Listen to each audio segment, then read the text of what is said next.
We interrupt this program to bring you an important Wayfair message. Wayfair's got style tips for every home. This is Styles McKenzie helping you make those rooms sing. Today's style tip. When it comes to making a statement, treat bold patterns like neutrals. Go wild, like an untamed animal print area rug under a rustic farmhouse table from Wayfair.com. Arr, fierce. This has been your Wayfair style tip to keep those interiors superior. Wayfair, every style, every home. You know, every year around this time I find myself slowing down. Not just because of the season or the holidays or the pastel colors popping up in every store window, but because something about Easter.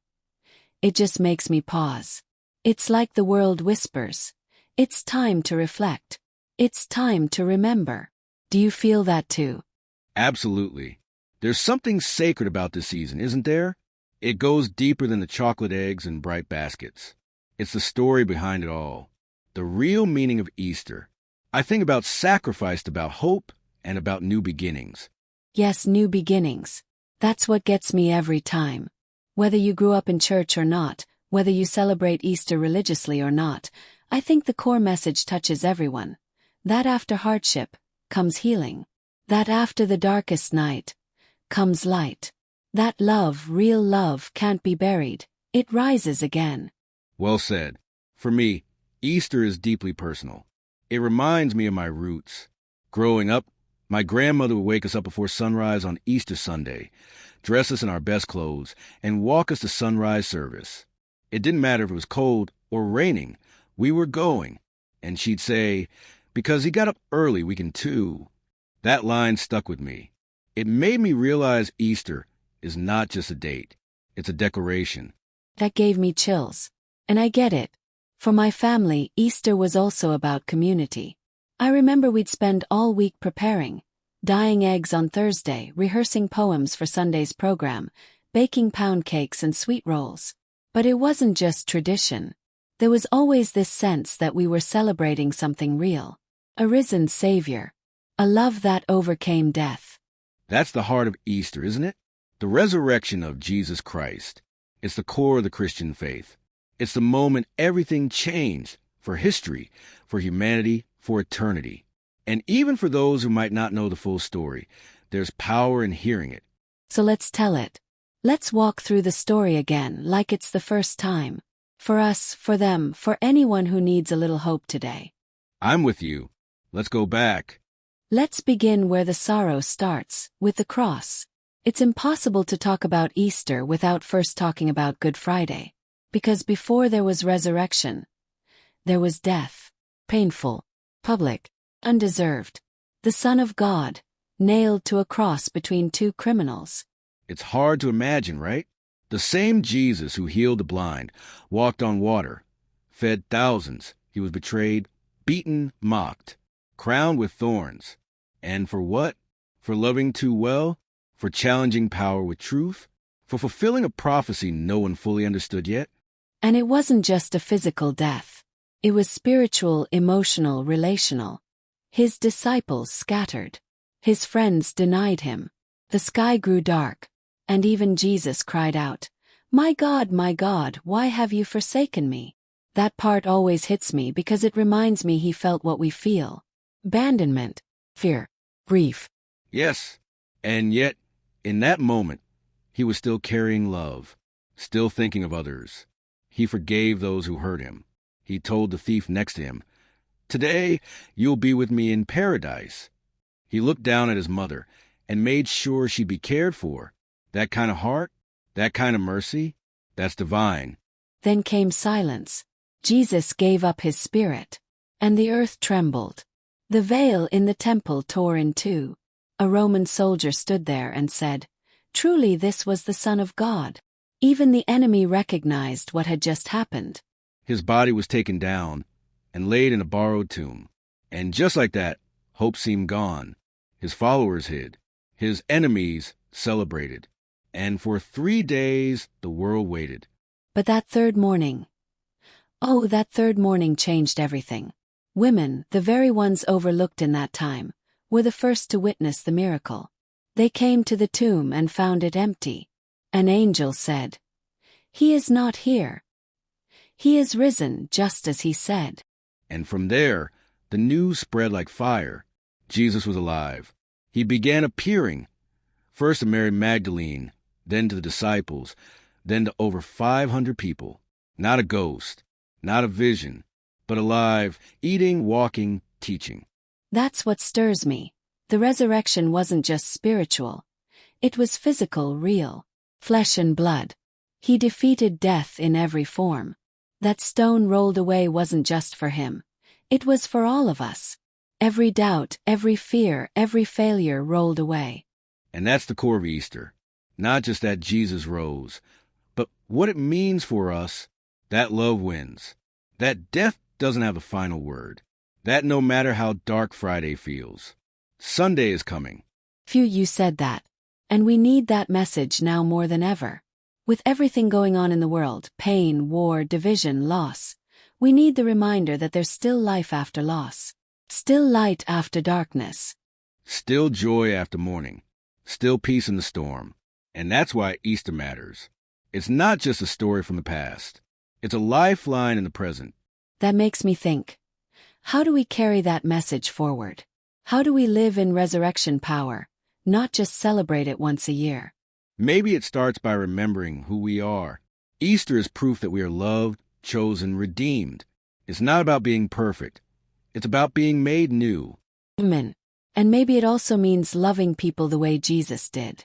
Forgiving freely. Serving selflessly. Being a light even when we feel surrounded by darkness. That's powerful. Because the resurrection didn't just change Jesus' story. It's supposed to change ours. It gives us courage to rise again after failure, after heartbreak, after tragedy. Yes. Because if he could rise from death, we can rise from anything. That's the hope of Easter. And that's worth talking about. Worth living for. Worth celebrating. Let's begin where the sorrow starts, with the cross. It's impossible to talk about Easter without first talking about Good Friday. Because before there was resurrection, there was death. Painful, public, undeserved. The Son of God, nailed to a cross between two criminals. Beyond the powerful message of resurrection, I've always loved the way Easter brings people together. Through tradition. Whether it's a sunrise service, a church choir belting out He Lives, or a table full of food, Easter has this way of uniting hearts. Definitely. In my family, it was always about community. We'd all pack into my auntie's little house after church. Cousins running around in itchy dress clothes, people laughing in the kitchen, sweet tea flowing like water. Somebody would always burn the mac and cheese a little, but nobody cared. It was love. Ours was similar. We had the big Easter egg hunt after dinner. My dad would hide a golden egg somewhere crazy, like up in the tree or behind the grill, and whoever found it would get $20. You'd think we were searching for treasure, but really it was about the laughter and the memories. It's amazing how those simple traditions stick with you. And it's not just in the U.S. Easter is celebrated in so many ways all over the world. Like in the Philippines, they have a pre-dawn ritual called Salubong, where two processions meet. One with a statue of the risen Christ and the other with Mary. When they meet, it symbolizes joy and reunion. It's so beautiful. I love that. In Ethiopia, Easter or Fasika is actually considered more important than Christmas. People fast for 55 days beforehand. Then on Easter Sunday, they break the fast with a huge feast. The commitment behind it really makes you think. It does. Then there's Greece. On Holy Saturday, they light candles at midnight and proclaim Christos Anesti, which means Christ is risen, and they crack red eggs together, symbolizing the blood of Christ and the new life of the resurrection. All of it points back to that one moment, the empty tomb. No matter the culture or the language, Easter is a global echo of hope. Exactly. And while each place may celebrate differently, with lamb or ham, sunrise or midnight, gospel or incense, the heart of it remains the same, a celebration of life defeating death. And that unity is something we could all use more of. Sometimes I think the traditions are just vehicles for the bigger message. Like, painting eggs might seem like just a fun kid's activity, but when you stop and reflect, even that can symbolize rebirth. Cracking open something beautiful. letting color pour out of what once seemed ordinary. That's deep. And it makes me think about how important it is to keep those traditions alive, not just for nostalgia's sake, but to pass down meaning, to tell the next generation, this is why we celebrate. This is who we are. Yes. That's why even though life gets busy, I still make sure to cook something for Easter. I still play gospel music while getting dressed. I still call my grandma and talk about that Sunday when she danced in the aisle at church because the choir sang her favorite hymn. These little acts, they anchor us. That's real. And even if someone doesn't go to church or doesn't have a big family gathering, Easter can still be meaningful. It can be personal, a time to reflect, to reset, to reconnect with God and yourself. Or even just to pause, to breathe, to ask, what needs to rise in my life? What needs to roll away? Phew, that's a powerful question. Because maybe Easter isn't just a moment. Maybe it's an invitation to new purpose, new vision, new love. Yes. And maybe it's a challenge too. To not get stuck in Friday. To not live in the tomb. But to walk forward, even when we're scared, into the morning light of resurrection. That morning light, that's where faith begins. And for me, every Easter, I recommit, not because I'm perfect, but because I know He is. And He's patient with me, even when I fall. Same here. I think that's what keeps us coming back every year. Not out of obligation, but out of awe. Easter reminds us. Grace still flows. Hope still wins. And love. Love never fails. You know what's wild? Every time I reflect on Easter, I start thinking not just about the resurrection of Jesus, but about the things in me that need resurrecting, like joy I lost, or peace I forgot how to hold, or dreams I buried a long time ago because life got too heavy. I feel that, and I think that's where Easter really hits home. It's not just about a man rising from a grave 2,000 years ago. It's about us getting up every time life knocks us down, every time fear tells us to stay in that dark place. Every time the world whispers, you'll never make it back. Yes. Because resurrection isn't just a moment. It's a mindset, a way of life. And truth be told, in today's world, we need that resurrection mindset more than ever. People are hurting, lonely, overwhelmed, anxious, and they need more than candy and bunny ears. They need real hope. That's true. And real hope doesn't always shout. Sometimes it whispers, keep going. Sometimes it's in a scripture that jumps out at you. Sometimes it's in a song that hits different. Sometimes it's in that quiet moment in prayer when you realize you're still here and you're not alone. That's so good. And for anyone listening right now who's been in a Saturday season, stuck between death and breakthrough, between what was and what's coming, I want you to know, God is not done with you. The silence doesn't mean He's absent. He's working behind the stone. Always. Come on now. I needed that reminder too. Sometimes we think if we don't feel goosebumps or see fireworks, then nothing's happening. But faith doesn't always feel dramatic. Sometimes it's just showing up to your life, to your purpose, to the call on your life, even when it feels slow. Right. And that's why Easter is so grounding. Because it says, look at Jesus. Even when it looked like it was over. It wasn't. Even when the tomb was sealed, God was still in control. And that same power lives in us. Romans 8 verse 11.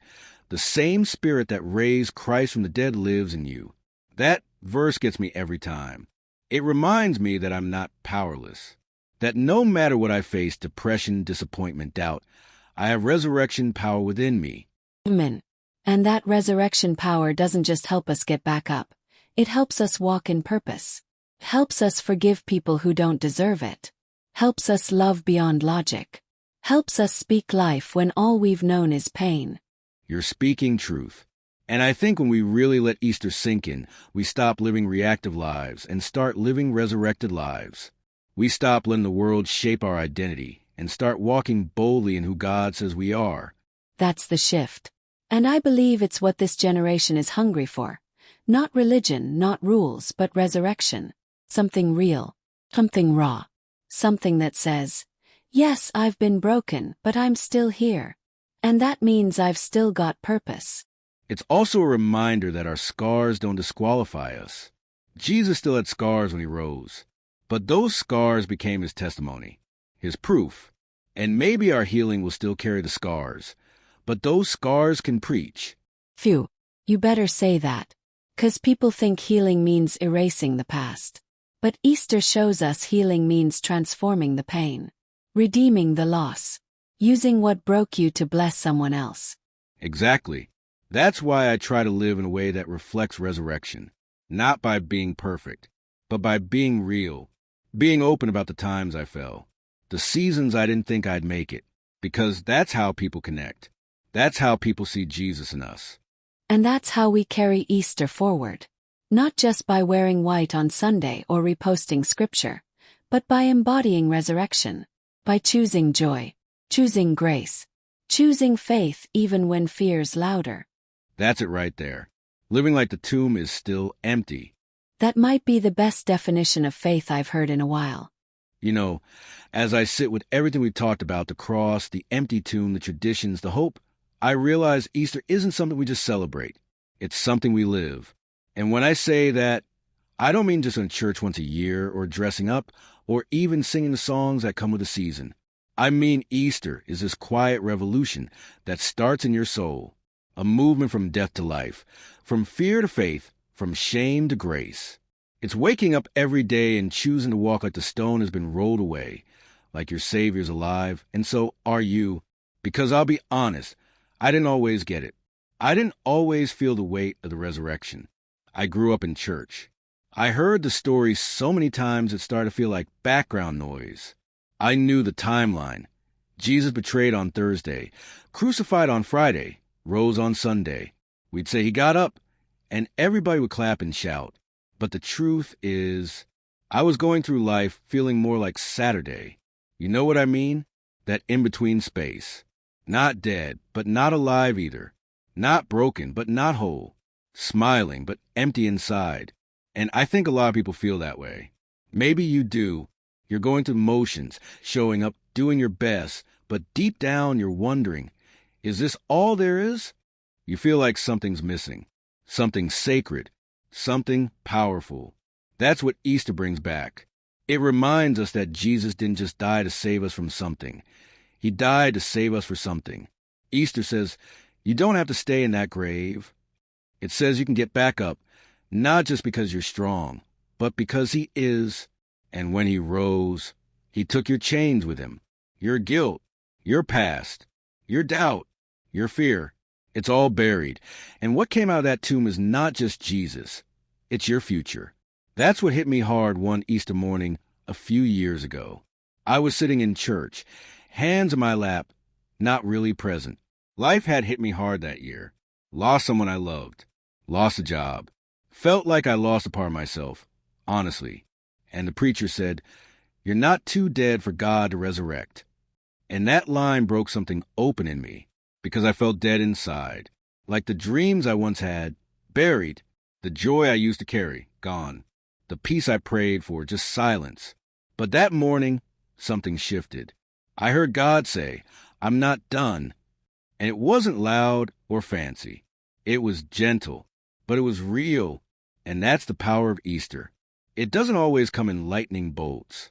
Sometimes it comes in a whisper that says, there's more. And that more, that's what I live for now. That's what wakes me up in the morning. Not just the grind, not just the bills, not just the hustle, but the calling, the reminder that I'm part of a bigger story. That resurrection power lives in me, and it pushes me to love harder, to forgive faster, to serve deeper. Because Jesus didn't just rise to save us. He rose to send us. He said, go tell the world. Go make disciples. Go love the broken. Go be the hands and feet. And you don't have to be a preacher or pastor to do it. You just have to be willing to rise each day and say, here I am, Lord. Use me. You see, resurrection isn't a one-day event. It's a lifestyle. It's waking up every time life knocks you down. It's choosing hope when anxiety tells you to shut down.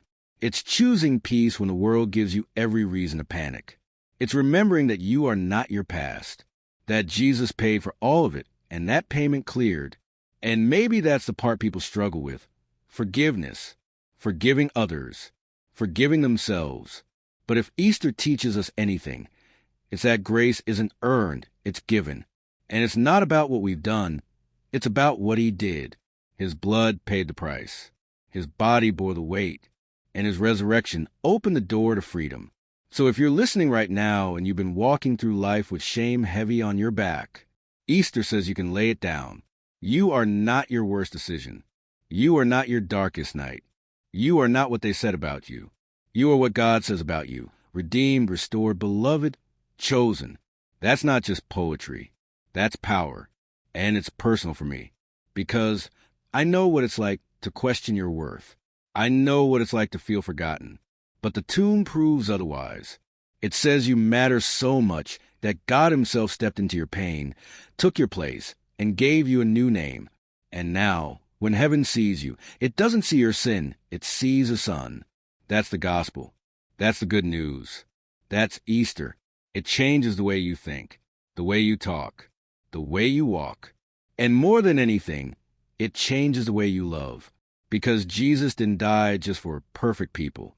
He died for the broken, the confused, the lost, the liar, the doubter, the addict, the outcast, the tired mom, the overworked dad, the lonely teen, the overwhelmed college student, the anxious entrepreneur, the silent sufferer. He died for us. And if that's true, how can we not live like it? How can we not love people with that same radical compassion? How can we not get up each morning and say, thank you for another chance. Now let me use it to make someone else's day brighter? I guess what I'm saying is this. Easter changed everything. And I don't just mean back then. I mean right now. It's still changing lives. Still changing hearts. Still calling dead things back to life. Still whispering, there's more for you. So wherever you are right now, in your car, in your kitchen, on a walk, or lie in bed, I want you to hear this. You are loved. You are seen. And no matter how far you've fallen, or how long you've been stuck, resurrection is still possible. Because he lives, you can face tomorrow. Because he lives, fear has to bow. Because he lives, grace wins. Every time. This Easter, I'm not just celebrating a story. I'm living it. And I hope you will too. If I had to sum up Easter in one word, it would be invitation. Not just an event, not just a celebration, but a divine, open invitation to rise again. And I think that's something we all need more than we admit. Permission, no power to rise from what tried to bury us. To rise from the loss, from the loneliness, from the guilt, from the seasons where we cried ourselves to sleep, and the ones where we forgot how to dream at all. Easter to me is God's way of saying, it's not too late. And I don't say that lightly, because I've had seasons where I thought it was too late, where I felt like I had missed my chance or my calling or my moment, where I thought I'd never feel joy again. I'd smile in front of people but inside, felt hollow, like a shell of the woman I used to be, like my spark was gone, and I was just existing. But Easter doesn't just tell us that Jesus got up, it tells us we can too. That's what shifted everything for me. It wasn't just knowing that Jesus rose. It was realizing why he rose. For me, for you, for us. He didn't rise to impress anybody. He rose to redeem everybody. He rose to silence shame, to shatter fear, to break generational curses, to restore dignity, to bring light to the darkest places. And when I understood that, when I really let it sink into my bones, it changed the way I saw everything. Changed how I walked through heartbreak, how I handled rejection, how I carried myself, even when the world tried to shrink me. Because resurrection doesn't mean everything goes back to the way it was. It means everything becomes something new. It's not restoration to your past. It's elevation into your purpose. And the thing is, I know so many people who feel like they're stuck in a tomb. Not a literal one, but a mental one. An emotional one.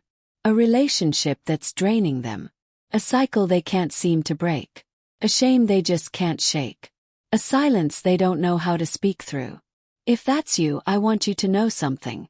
The stone is already rolled away. You don't have to fight your way out. You don't have to earn your freedom. Jesus already did that. All you have to do now is walk in it. That's the hardest part, isn't it? We say we believe in resurrection, but we still live like we're in the grave. We still hold on to the version of ourselves that died in disappointment. We still rehearse old conversations. We still carry the weight of old mistakes. We still wonder if we're too broken to be used.